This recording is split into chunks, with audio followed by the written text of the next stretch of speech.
Shalom. కొరింథీయులకు రాసిన 2వ పత్రిక 10వ అధ్యాయము 4వ వచనము.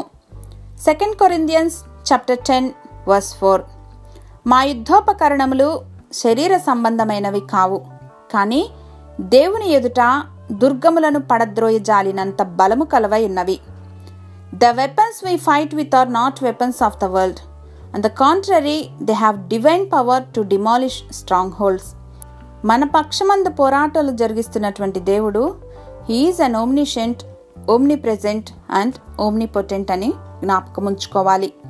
He resides in us so that he will empower us to demolish every spiritual stronghold in our lives.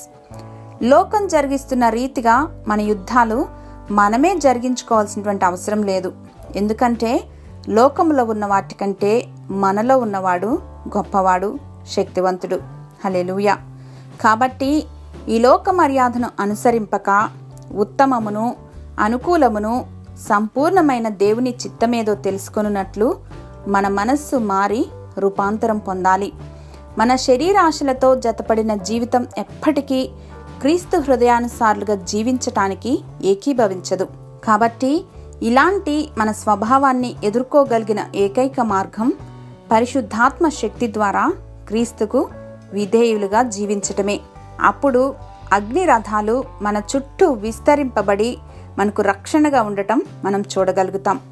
So let us remember that it is Christ in you that is the hope of glory. హల్లెలూయా. మా ప్రియ పరలోకపు తండ్రి, మేము ఈ లోకములో విజేతలుగా జీవించటానికి మీరు మమ్మను సృజించారని జ్ఞాపకం చేసినందుకు వందనాలు తండ్రి.